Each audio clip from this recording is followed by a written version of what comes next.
Hello എല്ലാവർക്കും പിപ്പീസ് ഹൗസിലേക്ക് സ്വാഗതം. ഇന്ന് ഞാൻ വന്നിരിക്കുന്നുണ്ടല്ലോ ചക്കപ്പഴം വെച്ചിട്ടുള്ള ഒരു റെസിപ്പി ആയിട്ടാണ് കേട്ടോ. അതിന് ദോശന്നോ അപ്പമെന്നോ എന്ത് വേണേലും പറയാം.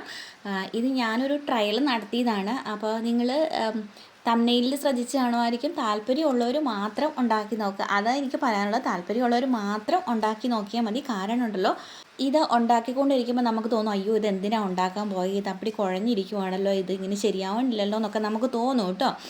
എനിക്ക് അങ്ങനെ തോന്നിയായിരുന്നേ. ഞാനിതൊരു ട്രയൽ നടത്തിയതാണെന്ന് പറഞ്ഞില്ലേ. അപ്പോൾ ഇതെന്തായാലും ഞാൻ വിചാരിച്ചു എന്നാൽ പിന്നെ ട്രയൽ നടത്തിയതല്ലേ, ഒരെണ്ണം ഉണ്ടാക്കി നോക്കാം, എങ്ങനെയുണ്ടെന്ന് ട്രൈ ചെയ്യാമല്ലോ എന്ന് വിചാരിച്ച് ഉണ്ടാക്കി. മോളിൽ ആയിരുന്നു ആദ്യം കഴിക്കാൻ വന്നത്. അപ്പോൾ അവളെ ഒരെണ്ണം എടുത്തുകൊണ്ട് പോയി കഴിഞ്ഞപ്പോൾ അവൾ പറഞ്ഞു നല്ല ടേസ്റ്റ് ഉണ്ടമ്മേന്ന് പറഞ്ഞു. പിന്നെ അതുകൊണ്ട് ഞാനും ഒരെണ്ണം കഴിച്ച് നോക്കി, എനിക്കും ഇഷ്ടപ്പെട്ടു.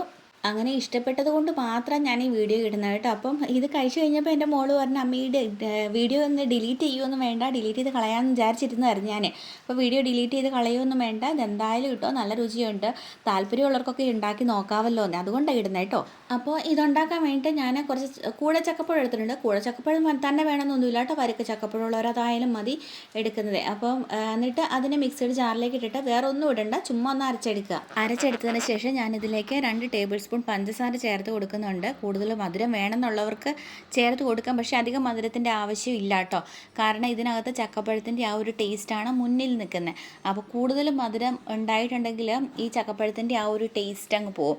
പിന്നെ മാവ് ഒത്തിരി ഇടുന്നില്ല ഇതിൽ കേട്ടോ. അപ്പോൾ അതുകൊണ്ട് ചക്കപ്പഴത്തിൻ്റെ ആ ഒരു രുചി, അതിൻ്റെ മധുരവും ആവശ്യത്തിനുണ്ടല്ലോ, അപ്പോൾ അതങ്ങ് നിന്നോളും.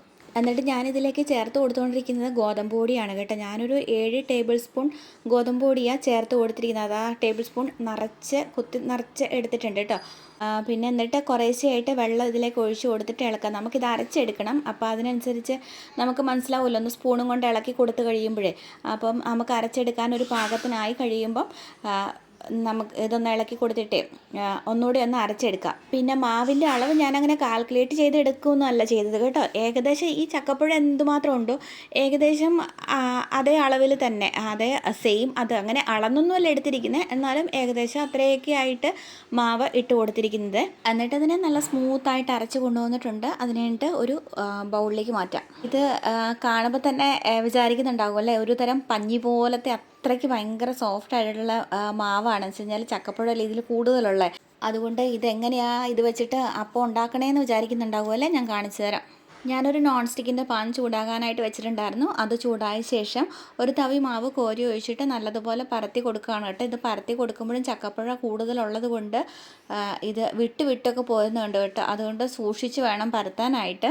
ഇതിന് വേണ്ടിയിട്ട് നോൺ സ്റ്റിക്കിൻ്റെ പാൻ തന്നെ എടുക്കുന്നതായിരിക്കും നല്ലത് കേട്ടോ. ഇരുമ്പിൻ്റെ തവ ഉപയോഗിച്ച് കഴിഞ്ഞിട്ടുണ്ടെങ്കിൽ എനിക്കറിയില്ല, എനിക്ക് തോന്നുന്നു അതിൽ നല്ലപോലെ എണ്ണ ഒഴിക്കേണ്ടി വരും. പിന്നെ അതിൽ പെട്ടെന്ന് അതിൽ ഒട്ടിപ്പിടിക്കാനും കരിഞ്ഞു പോകാനൊക്കെ സാധ്യതയുണ്ട്. പിന്നെ ഇത് ലോ ഫ്ലെയിമിൽ തന്നെ വെച്ചിട്ട് വേണം കുക്ക് ചെയ്തെടുക്കാനായിട്ട്. മീഡിയം ടു ലോ ഫ്ലെയിമിൽ കേട്ടോ. മീഡിയത്തിൻ്റെ അടുത്തേക്ക് പോവുകയും ചെയ്യരുത്, പെട്ടെന്ന് ഈ അടിഭാഗം അങ്ങ് കരിഞ്ഞു പോകും, ചക്കപ്പഴത്തിൻ്റെ ആ ഒരു ഭാഗം.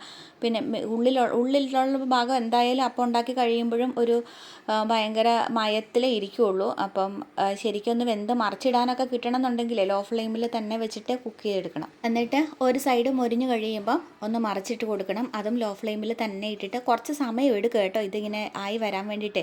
അല്ലെങ്കിൽ മറിച്ചിടാൻ വേണ്ടിയിട്ടൊക്കെ നോക്കുമ്പോഴേ ഇതപ്പടി ഇങ്ങനെ തവിയയിലേക്ക് അങ്ങ് ഒട്ടിപ്പിടിച്ചിരിക്കുകയുള്ളൂ. പിന്നെ ഇത് എടുത്ത് കഴിയുമ്പോൾ ഈ സൈഡും കൂടെ മൊരിഞ്ഞ് കഴിയുമ്പോൾ ഇത് വാങ്ങിയെടുക്കുമല്ലോ. എന്നിട്ട് അടുത്ത ദോശയ്ക്കുള്ള മാവ് ഒഴിച്ച് കൊടുക്കുമ്പം ഒരു ഇച്ചിരി നെയ്യൊന്ന് പരട്ടിയിട്ട് ഒഴിച്ച് കൊടുക്കുന്നതായിരിക്കും നല്ലത്. അല്ലെങ്കിൽ അതും പിന്നെ പെട്ടെന്ന് കരിഞ്ഞു പിടിക്കും കേട്ടോ. ഇതൊക്കെ കേട്ടും കണ്ടും കഴിയുമ്പം നിങ്ങൾ ഓർക്കുന്നുണ്ടാവുമല്ലേ, എന്തിനാ ഇതിൻ്റെ ആവശ്യം, ഇതൊക്കെ എന്തിനാ ഉണ്ടാക്കുന്നത്, എന്തിനാ ഇങ്ങനെ കഷ്ടപ്പെടാൻ പോണേന്നൊക്കെ അല്ലേ. എന്തിനാന്ന് വെച്ചാൽ ഇത് വാങ്ങിയെടുത്തിട്ടുണ്ടല്ലോ, ഇതിൻ്റെ മേലേക്ക് ആ ചൂടോടെ തന്നെ കുറച്ച് നെയ്യ് കൂടി അങ്ങ് നല്ലപോലെ അങ്ങ് പരട്ടി കൊടുത്തേക്കുക.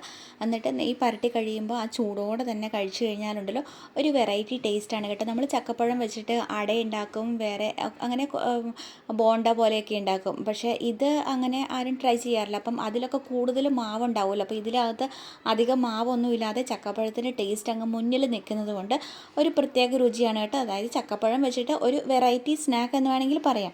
അപ്പോൾ കുട്ടികളൊക്കെ വീട്ടിലിരിക്കുമ്പോഴേ അവർക്ക് ഇങ്ങനെ പല രുചികൾ ടേസ്റ്റ് ചെയ്യാൻ ഇഷ്ടമായിരിക്കുമല്ലോ. അപ്പം നമുക്കാണെങ്കിലും അങ്ങനെയൊക്കെയല്ലേ. അപ്പോൾ ഇങ്ങനെ ഇടയ്ക്കൊന്ന് പരീക്ഷിച്ച് നോക്കുവാണെന്നുണ്ടെങ്കിൽ വളരെ നല്ലതായിരിക്കും കേട്ടോ.